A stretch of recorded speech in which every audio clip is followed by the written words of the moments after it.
ഓ hello good morning. ഇന്നൊരു temple visit video ആണ് കേട്ടോ. ഞാൻ മോന്തം റെഡിയായിട്ട് ഇറങ്ങിയിട്ടുണ്ട്. അമ്മയെ കാത്ത് നിൽക്കുകയാണ് കേട്ടോ. കേട്ടില്ലേ, ഫോട്ടോ എടുക്കലേ അമ്മ എന്നാണ് അവൻ പറയുന്നത്. ആൾക്കേടായിട്ട് തൊപ്പി വെക്കുന്നത് തീരെ ഇഷ്ടമല്ല. എന്താണെന്ന് അറിയില്ല, തൊപ്പി വെക്കുന്നതേ പുള്ളിക്ക് ഇഷ്ടമല്ല.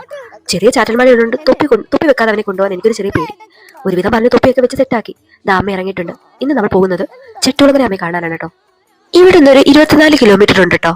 ഇത് നമ്മൾ ശനിയാഴ്ച പോയ വീഡിയോ ആണ്. ഇത് വോയിസ് ഓവർ ചെയ്യാതെ എൻ്റെ ഗാലറി കിടക്കുമായിരുന്നു, കാരണം എനിക്ക് നല്ല പനിയായിരുന്നു. ഇപ്പോഴും എൻ്റെ സൗണ്ട് റെഡി ആയിട്ടില്ല.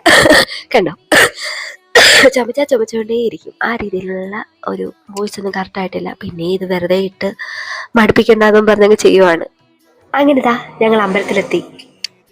ഞായർ ചൊവ്വ വെള്ളി ദിവസങ്ങളിലൊക്കെ ഇവിടെ വന്ന വലിയ തിരക്കാണ് കേട്ടോ. ഞങ്ങൾ മിക്കവാറും ഈ സൺഡേസിലാണ് വന്നിട്ടുള്ളത്. അപ്പോഴൊക്കെ നല്ല തിരക്കായിരുന്നു. ഇന്നെന്തോ അധികം തിരക്കില്ല, ശനിയാഴ്ച ആയതുകൊണ്ടായിരിക്കാം. പിന്നെ അവിടുത്തെ കുളവും മീനും ഒക്കെ ഒന്ന് കണ്ട് കാലൊക്കെ ഒന്ന് ശുദ്ധിയാക്കി. പിന്നെ ചുറ്റമ്പലത്തിലൊക്കെ തൊഴുതു. ഇവിടുന്ന് വഴിപാട് ഷീട്ടാക്കി. അപ്പോൾ അമ്പലത്തിന് പുറത്തു നിന്ന് കുറച്ച് പഴം കിട്ടിട്ടോ. മോനത് കഴിച്ചു. അമ്പലത്തിൽ കയറി തൊഴുതിട്ട് കഴിക്കാമെന്ന് കരുതി ഞാനത് മാറ്റിവെച്ചു. അകത്ത് കയറി ഒട്ടും തിരക്കില്ലാതെ ഒരുപാട് നേരം അമ്മയെ കാണാൻ പറ്റി. പിന്നെ വഴിപാടൊക്കെ വാങ്ങി ഇറങ്ങി. എവിടുന്ന് പൂ കിട്ടിയാലും എനിക്ക് കൊണ്ടുതരുന്ന എൻ്റെ സുന്ദരൻ. ആൺകുട്ടികളുടെ ഫസ്റ്റ് ലവ് അവരുടെ അമ്മയാണെന്നാണല്ലോ പറയുന്നത്. എനിക്കത് ശരിയാണെന്ന് എപ്പോഴും തോന്നാറുണ്ട്. അങ്ങനെ കടുംപായസമൊക്കെ കിട്ടി. ദേവയുടെ ഇഷ്ട വഴിപാടാണ് കേട്ടോ കടുംപായസം. എന്ത് ടേസ്റ്റാണെന്നോ. ആൾക്ക് ഉടനെ അത് കഴിക്കണം.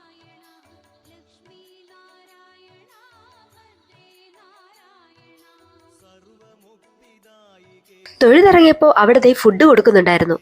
എങ്കിൽ പിന്നെ ദേവിയുടെ പ്രസാദം കൂടി കഴിച്ചേക്കാം എന്ന് വിചാരിച്ച് ഞങ്ങളും ക്യൂ നിന്നു. ഈ കരയുന്ന എന്തിനാണെന്നറിയുമോ? റിമോട്ടുകാരന് വേണ്ടിയാണ്. എവിടെ പോയാലും എന്തെങ്കിലും കളിപ്പാട്ടങ്ങളായിരിക്കുമല്ലോ ഇവരുടെ ലക്ഷ്യം. ക്യൂവിൽ നിന്നപ്പോൾ നമ്മൾ പരിചയപ്പെട്ട അമ്മയും മോനുമാണ് കേട്ടോ ഇത്. പിന്നെ അവരോടൊക്കെ സംസാരിച്ചു. അവരിതാ നമ്മുടെ വീഡിയോയ്ക്കകത്ത് ഹായ് ഒക്കെ പറയുന്നുണ്ട് കേട്ടോ.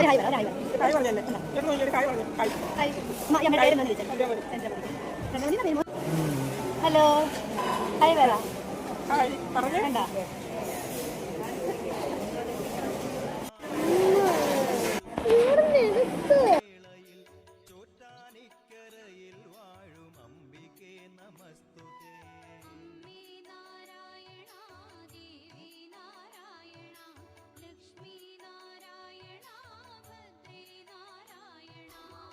അങ്ങനെ നമുക്കും കിട്ടി പ്രസാദം. കഞ്ഞിയായിരുന്നു കേട്ടോ. അതാണ് മുതിരപ്പുഴി കാണുന്നത്. നല്ല ടേസ്റ്റ് ആയിരുന്നു കേട്ടോ. പിന്നെ ഒരു കൂട്ടുകാരി ഉണ്ട്, നല്ല സാധാരണ. ഈ മുതിരപ്പുഴിക്കും നമുക്ക് ഒരുപാട് ഇഷ്ടമായി. അങ്ങനെ കഞ്ഞിയൊക്കെ കുടിച്ച് ഞങ്ങൾ ഇറങ്ങി. ഇനി നമ്മൾ പോകുന്നത് ഓച്ചിറയിലേക്കാണ്. അത് നമ്മുടെ അടുത്ത വീഡിയോ കാണിക്കാം കേട്ടോ. അപ്പോൾ ബൈ.